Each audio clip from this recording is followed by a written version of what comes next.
y fragmentario del Satiricón de Petronio. Es plenamente petroniano. Humorada inocente. Se elige una cantidad de huevos frescos. Por ejemplo, una docena de huevos frescos. Se cascan, separando las yemas de las claras. Se baten las yemas y se colocan dentro de una vejiga muy limpia, cuya capacidad pueda encerrarlas. La vejiga se ata con bramante para impedir que penetre en ella el aire, y se introduce en un puchero con agua hirviente, a buena lumbre, hasta que las yemas hayan cuajado. Se desata entonces el bramantillo y se saca de la vejiga una yema enorme. Creo que hay inventos que se usan hoy día para darle a la yema una forma caprichosa, a la yema o a la clara, claro, cociéndolo. Lo que no he visto es algo que reúna un montón de yemas, una docena de yemas, y la conviertan en una yema gigantesca al cocerla. Tomando enseguida otra vejiga mayor, en la que se ponen las claras del huevo batidas, se coloca la yema en el centro y se ata la vejiga, sumergiéndola a su vez en el agua hirviente hasta que se haya endurecido la monstruosa clara. Se retira seguidamente a un plato y, una vez fría, se extrae de la vejiga un huevo gigantesco, que podrá servirse entero o en mitades o en rebanadas que participen de clara y yema, presentándolo con una salsa adecuada a los huevos duros, o guarnecido de cebolla rebanada, orégano y perejil picado, y sazonado todo ello con sal y pimienta, aceite y vinagre. Es decir, es la receta para un huevo cuya yema en realidad son 12 yemas y su clara en realidad son 12 claras. Hombre, para uno me parece mucho. Y me temo que la idea de servirlo entero casi podría sugerir que puede destinarse a una sola persona o a pocas, porque las recetas del siglo XIX, ella declara al principio que ella no es ningún Ángel Muro. De hecho, toma algunas recetas de Ángel Muro y las llama a la Muro o, con el título de su libro, a la Practicón, que eso es un galicismo bastante condenable de doña Emilia, porque claro, está hablando como en los menús en francés, que es como se escriben en todas las casas en francés. Bueno, pues a la Muro, en lugar a la manera de Muro. Tendría que ser, en todo caso, para ser buen castellano, a la de Muro. Tal receta a la de Muro, sobreentendiéndose a la manera. Pero no a la Muro o a la Practicón. Tendría que ser a la de Muro, a la del Practicón. Bueno, ella dice no ser ningún Ángel Muro, pero caramba, es un texto al final tan valioso como el de Muro. También Muro cita a otras autoridades, ella cita a Muro, y literariamente desde luego muchísimo más valioso, con escribir bastante bien Ángel Muro. Pues tanto el libro de Muro, el Practicón, como los dos libros de la Condesa de Pardo Bazán, la cocina antigua y la cocina moderna, que están aquí reunidos en un solo volumen, a veces parecen ciencia ficción, o el menú de Pantagruel, la minuta doméstica de Pantagruel o de Gargantúa o de los monstruos de Dune, porque realmente parecen bromas o parece una literatura de fantasía, más que una literatura que, como el propio título de Ángel Muro evidencia, sea un practicón, sea literatura práctica, porque se coge una olla y se empiezan a echar chorizos enteros y una cabeza de cerdo y 2 jamones, pero ¿esto qué es? ¿O cuánta gente come de este puchero? Especialmente en un tiempo en el que se pasaba hambre porque había más población rural que ahora, la población rural dependía de las cosechas, había población urbana desarraigada, obreros de las fábricas. Claro, puede ser que precisamente por ser una España más pobre fueran más habituales los pucheros gigantescos para un piso patera, para un cortijo lleno de labriegos, para una...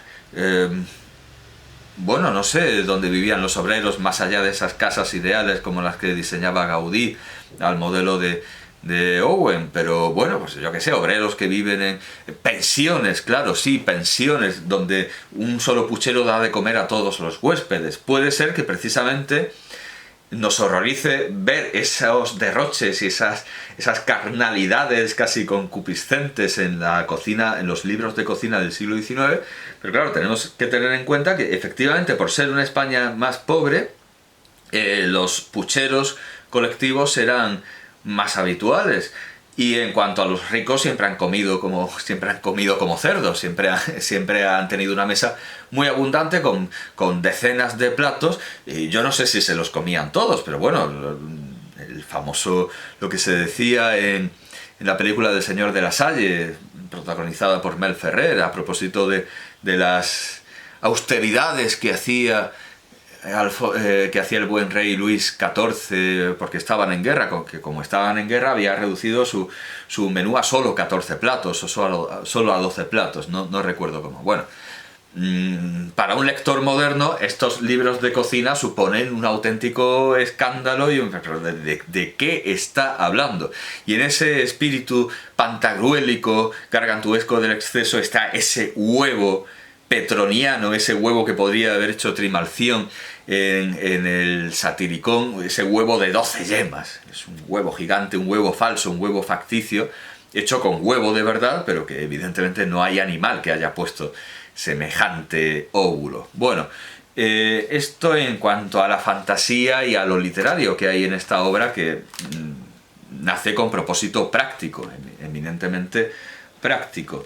Después quería tomar solo dos notas, una receta de la cocina antigua y otra de la moderna. Bueno, voy a empezar por la moderna, para que nos hagamos una idea de que esta moderna tampoco es tan moderna, porque es moderna pues del siglo XVIII y algunas cosas, pero algunas cosas sí que son inventos, a las Torres de Meirás, y algunos dicen que bueno, son ideas suyas y las escribe porque les parecen mejores esas ideas que otros desarrollos que ha visto en restaurantes, en las casas. Por cierto, que alaba, creo que en el prólogo de la cocina, esto no lo tenía previsto citar, pero creo que alaba en el prólogo de la moderna, creo que es en el prólogo de la moderna, aquí está. Hace 30 o 40 años, claro, es que esto de cocina moderna es muy relativo. Para nosotros esto ya es cocina antigua, sea el primer volumen o el segundo. Hace 30 o 40 años se proscribían platos que hoy se admiten y salen a plaza en mesas muy escogidas. Nadie se hubiese atrevido acaso en otros tiempos a servir un plato de callos a la madrileña, teniendo convidados, aun cuando fuesen de confianza, como hoy se sirve en casa del duque de Tamames, ni sustituir los Chester Cake por ruedas de chorizo, como el duque de Alba en ostentoso banquete a los reyes, ni más ni menos que a los reyes. Y yo alabo a estos grandes señores la ocurrencia. En los almuerzos, especialmente, son admisibles platos con los cuales yo noto que se relame todo el mundo, y cuyo sabor no mejorarían ni los propios ángeles que reemplazaban ante el fogón a San Diego de Alcalá, sumido en éxtasis. Porque la fórmula de cocina española que sale buena es de primera. Verbigracia, las perdices con ostras, cuya receta he dado en la cocina antigua. Resulta que moderno puede ser algo antiguo que empieza a admitirse y tiene un ligero cambio. Y precisamente en ese sentido va la receta que quería leer, porque y que me parece que he perdido. Ah, pues estupendo, sí, que la he perdido. Bueno, no me costará volver a encontrarla. Es una receta que me importa leer, es una receta que me importa mucho leer, porque a pesar de que yo en mi disertación grabada y presentada aquí, Censura de historias fabulosas sobre Andújar, a pesar de que en realidad lo que hacía era recopilar textos míos sobre esas historias fabulosas sobre Andújar, que creo haber desacreditado ya suficientemente y por extenso en tiempos pasados, y aún así la gente sigue sin enterarse. sigue creyendo en ellas. Comentaba entre las virtudes de Emilia Pardo Bazán el haber dado la primera receta de lo que ahora se llama flamenquín en estas tierras de Córdoba y de Jaén. Y me vino un cordobés, un lector cordobés, diciendo que si eso se sabía, que si eso estaba escrito, porque él había asistido, como lo de la exposición de Emilia Pardo Bazán en la Biblioteca Nacional. Él había asistido recientemente a un congreso, el típico congreso de gastrónomos en Córdoba, donde típicamente se habían puesto a discutir si el flamenquín nace en Córdoba o en Andújar, y dan los clásicos y típicos argumentos de que el flamenquín nace en los años 50, por Dios, todavía con eso, sin enterarse, sin leer a Emilia Pardo Bazán, que por lo que estamos viendo es algo que urge, que es una cuestión de emergencia nacional. Hacer de una vez por todas una edición en condiciones de Emilia Pardo Bazán completa, no solo el teatro, y que la gente la lea, ya, de una vez. Por Dios. Bueno, pues evidenciaban no haber leído este libro, donde se demuestra claramente que todas esas pretensiones de que el flamenquín se inventa en Andújar o en Córdoba no tienen ningún sentido. No hace falta ni siquiera leer a Emilia Pardo Bazán para esto, porque Julio Caro Baroja, y aquí nos movemos siempre con los mismos apellidos y las mismas familias y el mismo mundo literario, el mismo mundillo literario. Bueno, pues Julio Caro Baroja, de la insigne estirpe de los Baroja, da el primer testimonio que yo haya conocido de la palabra flamenquín. Pero yo hablo de la receta la da Emilia Pardo Bazán. La palabra flamenquín aparece por primera vez en la obra antropológica de Julio Caro Baroja, citando un menú de una cofradía religiosa de Puente Genil de 1950. Por lo tanto, Julio Caro Baroja ha descubierto ya hace mucho tiempo, como para que siga habiendo discusiones sobre esto y congresos, y que en ABC de Córdoba salga cada 2x3 un arqueogastrónomo o no sé qué otra profesión inventada. Ya hace mucho que Julio Caro Baroja presentó un menú de una cofradía de 1950, de Puente Genil, donde había flamenquines de pescada. Flamenquines de pescada, es decir, que se llama flamenquín simplemente a algo enrollado y rebozado, que puede ser carne o pescado. Lo que pasa es que aquí el fundamentalista habitual te dirá que no es un flamenquín, sino tiene rebozado con pan rallado, ternera enrollada y jamón en medio. Y el queso es una adición, porque eso es un flamenquín con cosas. Bueno, el fundamentalismo es aburridísimo siempre. Gracias a Dios, aquí en Andújar y allí en Córdoba no llegan a los extremos de pesadez y tedio de los valencianos con su arroz con cosas, con esto no es paella, con la paella no lleva chorizo, a pesar de que en la presentación de Marcela de Juan ya vimos que su padre se fue a China sabiendo la receta antigua, clásica de la paella, y para ello se llevó chorizos, se llevó chorizo a la ciudad prohibida de Pekín para poder hacer paella tradicional, antigua, como le habían enseñado en el Reino de España, para poderla hacer en el imperio chino. Que la paella no lleva chorizo, bueno, pues llevaba. En un principio la paella llevaba muchas cosas que a la gente le daba la gana echar, porque no venía ningún fundamentalista a decir eso no es paella, eso es arroz con cosas. ¡Bah! La paella imperial china, hecha según el consejo de los grandes amigos escritores del padre de Marcela de Juan, entre los que estaba Baroja, entre los que estaba Pío Baroja, entre los que estaba Palacio Valdés. Esa paella lleva chorizo, y se lleva chorizos a la ciudad prohibida. Así que no me venga nadie a decir que la paella no lleva chorizo. Por Dios. Vale, pues admitamos que el flamenquín solo es flamenquín si es ternera con jamón rebozado. A pesar de que en 1950, que es cuando esta gente cree que nació el flamenquín, ya tenemos flamenquín de pescada. Bueno, en fin, de todas maneras, Yo creo que la palabra muy probablemente nació en el bar Madrid-Sevilla, que está cerrado ya, que está, bueno, bajando unas calles, en Andújar.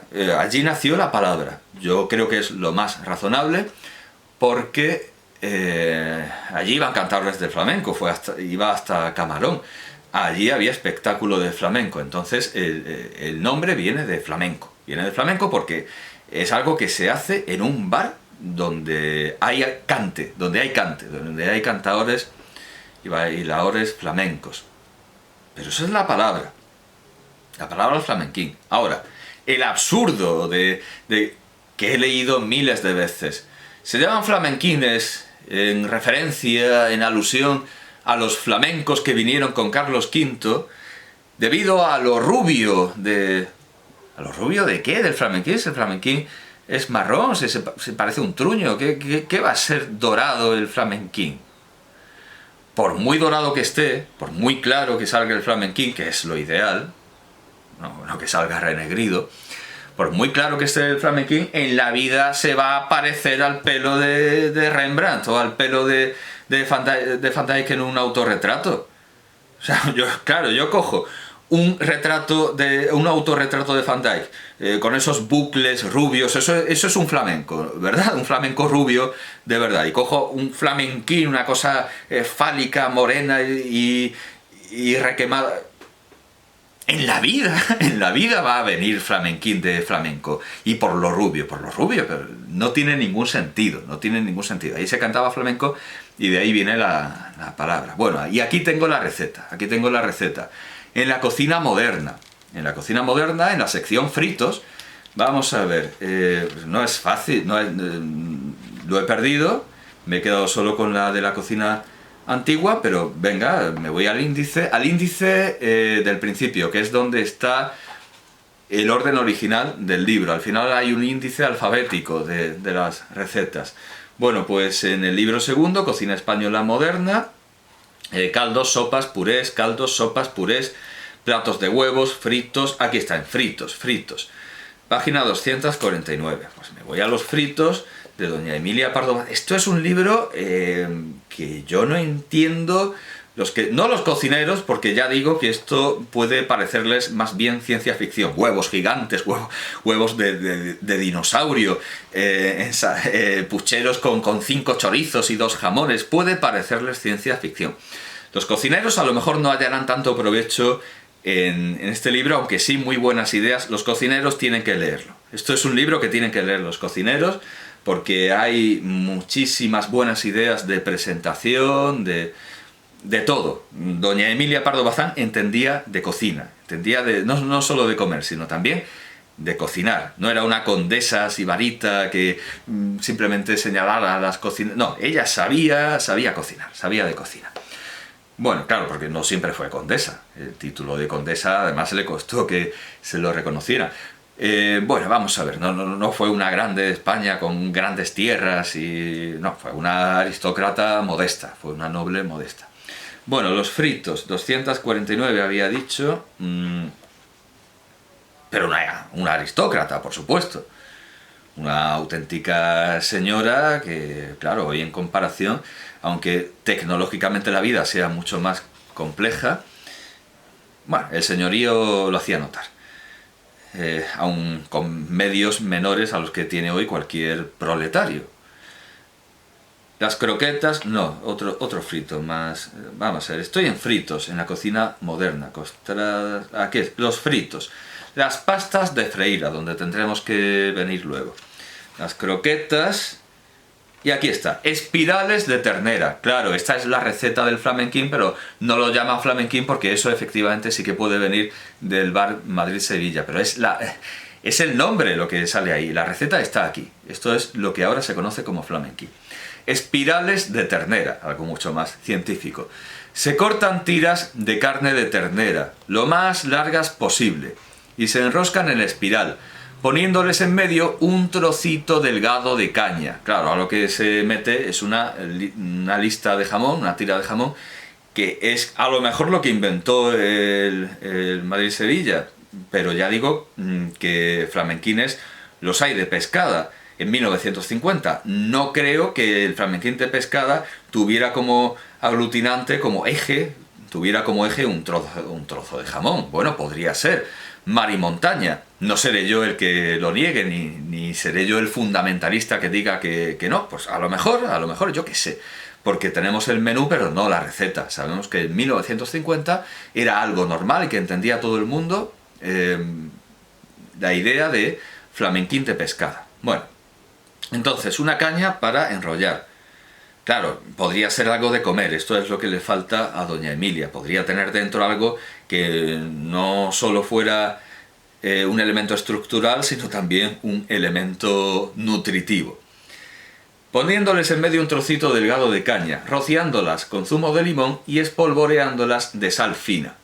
Se envuelven en pasta de freír y se fríen en manteca de cerdo, sin quitar el trocito de caña hasta que se sacan de la sartén. Entonces se retira y queda un hueco en medio de cada frito y en él puede colocarse, claro, pone algo muchísimo más modesto y asombrosamente vegetariano, puede colocarse un ramito de perejil rizado, por adorno, es decir, sale un hueco, queda un hueco que no se suple todavía con el jamón. Esto es un flamenquín.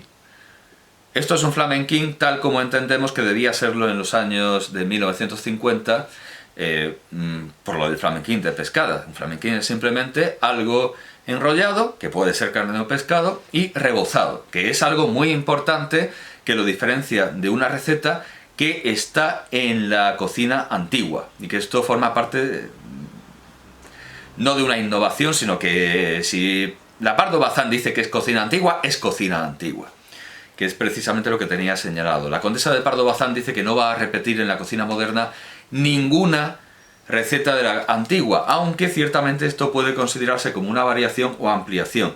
Y con la suma de la receta de la cocina antigua y la de la moderna sale el flamenquín. Porque esta receta, que sí que añade el relleno de jamón, es la de ternera rellena de jamón. Ternera rellena de jamón. Se toma un buen trozo de solomillo, se le quitan la grasa y los nervios, si los tiene, y se aplana y adelgaza bien con la paleta, recortándolo después de modo que tenga una forma cuadrada o cuadrilonga. La prosa de Pardo Bazán nunca decepciona. Se cortan las lonjas de tocino y jamón que midan de ancho como la mitad del trozo de ternera. Se colocan en el centro del trozo, cubriendo todo su largo. Primero las de tocino, luego las de jamón, enseguida una hilera de huevos cocidos, algo ochavados con el cuchillo para que no se escapen, y luego otra capa de jamón y tocino. No se sala, porque basta la sal del jamón y del tocino. Se sazona con un poco de pimienta y moscada.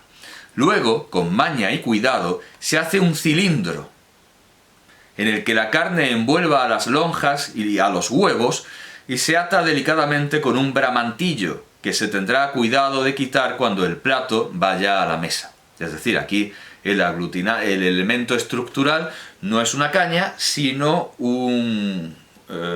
como en tantas otras carnes, pues una atadura, que luego, cuando la carne se solidifica, pues ya no es necesaria.